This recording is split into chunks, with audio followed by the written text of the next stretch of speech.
Hello guys, my name is आशीर्वाद सैनी और मैं क्लास 12 के लिए फिजिक्स का कोर्स लेकर आया हूँ जो कि हम कम से कम टाइम में कवर करने वाले हैं। विद इन 10 आवर्स के अंदर हम इसे कवर करेंगे और एनसीईआरटी रिड्यूस सिलेबस के हिसाब से हम इसे कवर करेंगे।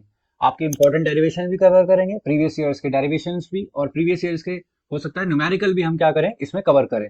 और एनसीईआरटी के आपको क्या करने पड़ेंगे, इसमें क्वेश्चंस करने पड़ेंगे, सॉल्व एग्जाम्पल करने पड़ेंगे और मेरे 2 से 3 बार आपको नोट्स रिवाइज करने पड़ेंगे। और गारंटीड आपके 75 में से 65 मार्क्स आएंगे ही आएंगे। हम इस पूरे कोर्स को फर्स्ट यूनिट से लेके 14 यूनिट तक हम सारे का सारा विद इन 10 आवर्स के अंदर इसे पूरा करने वाले हैं। और जिस बच्चे ने अब तक कोर्स नहीं पढ़ा है या डर लग रहा है किसी को फिजिक्स, या जो जेई मेन वाले बच्चे हैं, वो भी इसे क्या कर सकते हैं, रीड आउट कर सकते हैं और उनके भी अच्छे मार्क्स आ जाएंगे। सभी के सभी आपको नोट्स 1 to 14 यूनिट तक आपको डिस्क्रिप्शन लिंक में मिल जाएंगे और वहां से आप डाउनलोड कर लीजिए। इट डजेंट मैटर आपने अब तक पढ़ाई की है या नहीं की है, या किसी को फिजिक्स से डर लग रहा था, अभी भी उसके पास क्या है, टाइम है, थोड़ा सा अवेलेबल टाइम है। इसमें भी आप अगर रीड कर सकते हैं, नोट्स को 2-3 बार रिवाइज कर सकते हैं, एनसीईआरटी न्यूमेरिकल सॉल्व एग्जांपल्स कर सकते हैं, तो गारंटीड 65 मार्क्स आएंगे ही आएंगे। Let us start with unit 8, electromagnetic wave. सबसे पहले टर्म आती है इसमें displacement current.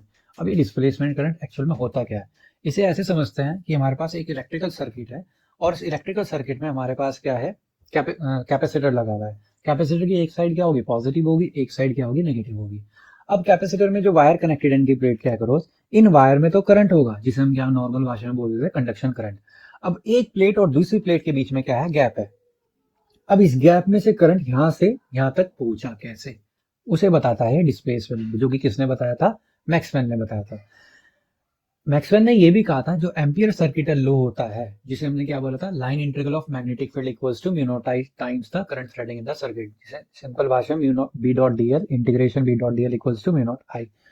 Ampere circuital law appear to be inconsistent और incomplete if it is was applied an electrical circuit containing capacitor. Capacitor में ये लगाया जाए तो एम्पियर सर्किटल लॉ वहां पे क्या हो जाता है, इनकम्प्लीट हो जाता है, या कह सकते हैं इनकंसिस्टेंट हो जाता है।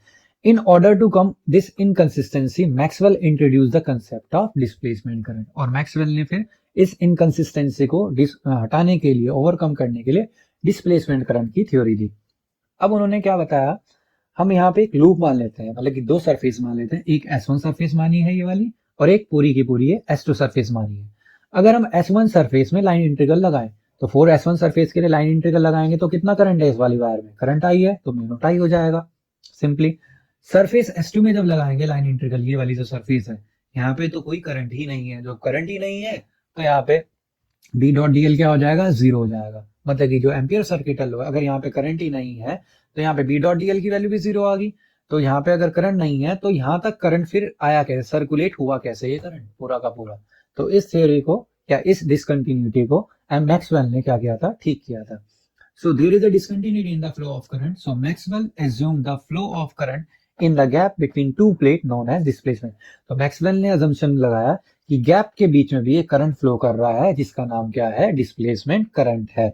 और जिसकी वजह से जो एम्पियर सर्किटल लॉ है वो मॉडिफाइड एम्पियर सर्किटल लॉ, या कह सकते हैं मैक्सवेल एम्पियर सर्किटल लॉ आता है, जिस जो कितना आता है, लाइन इंटीग्रल ऑफ मैग्नेटिक, मतलब कि integration of B dot DL equals to mu naught, bracket में क्या आ जाएगा, आईसी प्लस आईडी। आईसी क्या होगा, कंडक्शन करंट जो कि वायर में होगा। डिस्प्लेसमेंट करंट कौन सा होगा, जो प्लेट्स के बीच में होगा। अभी डिस्प्लेसमेंट करंट आया कैसे, आया ऐसे कि जो कंडक्शन करंट था उसकी वजह से यहाँ पे क्या हुआ, पॉजिटिव और नेगेटिव प्लेट्स में क्या हुआ, यहाँ पे इलेक्ट्रिक फील्ड डेवलप हुई।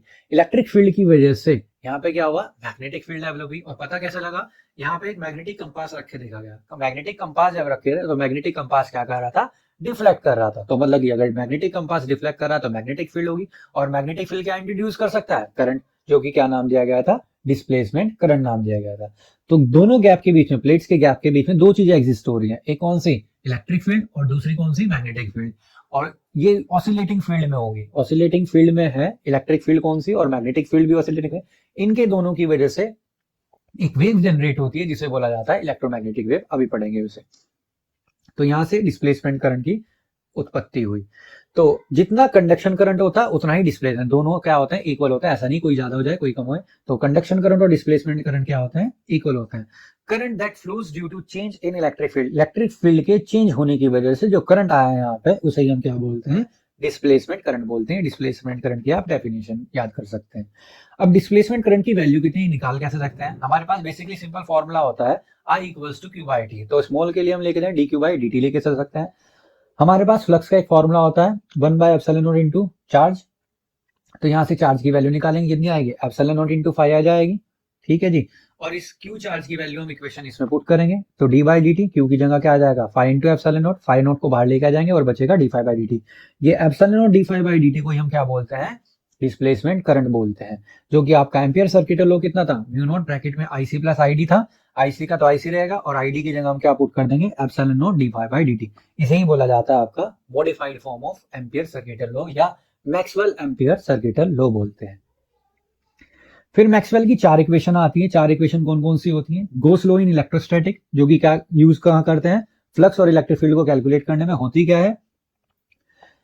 E dot dx equals to q by epsilon naught. ये हमने इलेक्ट्रोस्टैटिक में पढ़ी थी। दूसरी आती है गोस लॉ इन मैग्नेटिज्म, जो कि फ्लक्स और मैग्नेटिक फील्ड कैलकुलेट करने में यूज होती है। Integration of B dot surface integration of B dot ds equals to 0 होता है। क्योंकि 0 क्यों होता है? क्योंकि आपका अगर डायपोल पूरा लिया जाए तो एक स्ट्रेंथ क्या होती है? माइनस है, सॉरी नॉर्थ पोल वाली होती है, एक साउथ पोल वाली, और दोनों क्या करते हैं आपस में? एक नेगेटिव या एक पॉजिटिव मान के चलें तो दोनों कैंसिल आउट हो जाती हैं और कभी भी आइसोलेटेड मैग्नेटिक पोल एग्जिस्ट नहीं करता। इस वजह से क्या आ जाता है? बी डॉट डी एस की वैल्यू क्या आएगी? 0 आती है। फिर आता है एम्पियर मैक्सवेल एम्पियर सर्किट, जो अभी पढ़ा हमने। एक इक्वेशन ये है।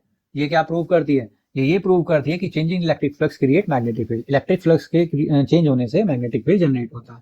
और लास्ट आता है इसकी equation Faraday law of electromagnetic. ये फैराडे लॉ क्या प्रूव करती है?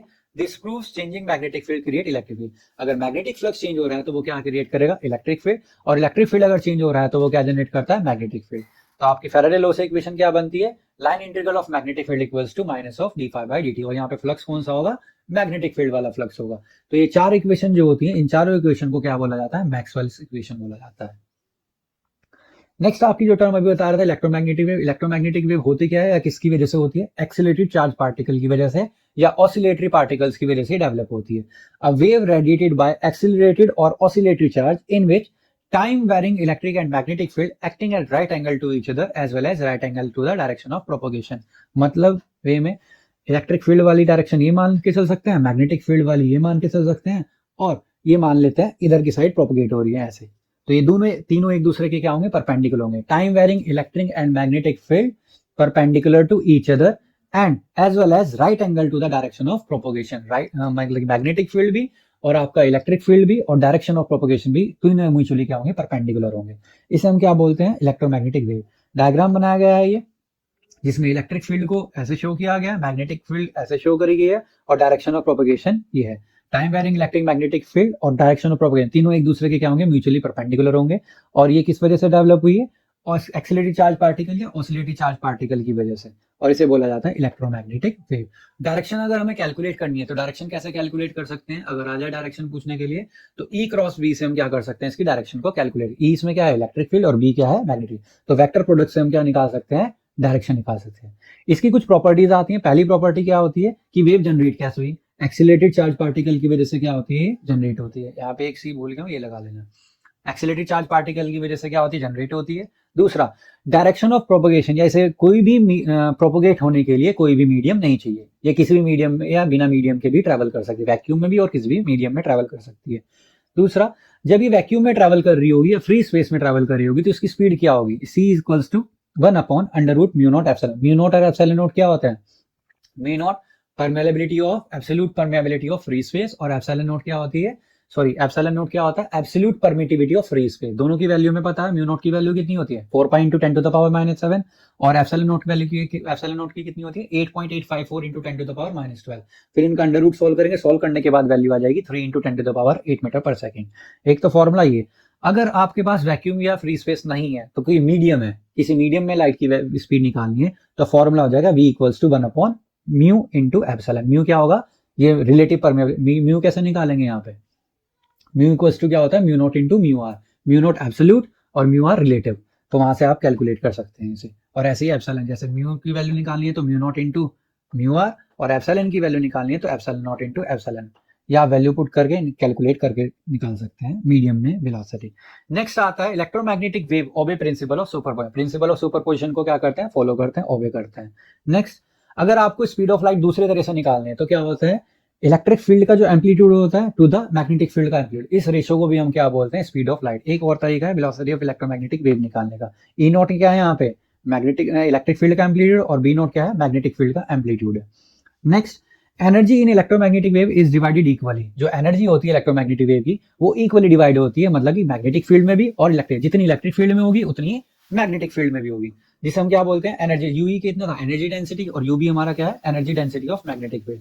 यूई का हमने फॉर्मूला पढ़ा था half epsilon naught of E square, और यूबी का formula energy density of magnetic field half B square upon mu naught पढ़ा था हमने फॉर्मूला। या ये भी कह सकते हैं total energy density is equal to energy density of electric field plus energy density of magnetic field, या total energy density is equal to twice of energy density of electric field या twice of energy of density of magnetic field. कोई सा भी आप formula याद कर सकते हैं।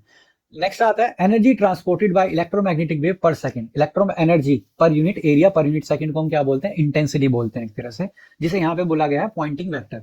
Energy transported by electromagnetic wave per second per unit area is represented by a vector quantity called Poynting vector, और इसका फॉर्मूला क्या होता है, ई क्रॉस एच, और एच को हम क्या लिख सकते हैं, बी अपॉन म्यू नॉट, जो कि सॉल्व करके आता है 1 अपॉन म्यू नॉट और ब्रैकेट में ई क्रॉस बी आता है। और इंटेंसिटी जो अभी ऊपर बताया, अगर मैग्नीट्यूड लिया जाए पॉइंटिंग वेक्टर का, अगर मैग्नीट्यूड निकालेंगे तो इंटेंसिटी निकल के आ जाएगी इलेक्ट्रोमैग्नेटिक वेव की, जो कि कितनी आ जाएगी, magnitude E cross B upon mu naught, और सॉल्व करके हम लिख सकते हैं 1 upon mu naught E naught into B naught, और ये एम्पलीट्यूड होते हैं। या आप half epsilon naught E naught square into C या half B naught square upon mu naught into C भी लिख सकते हो।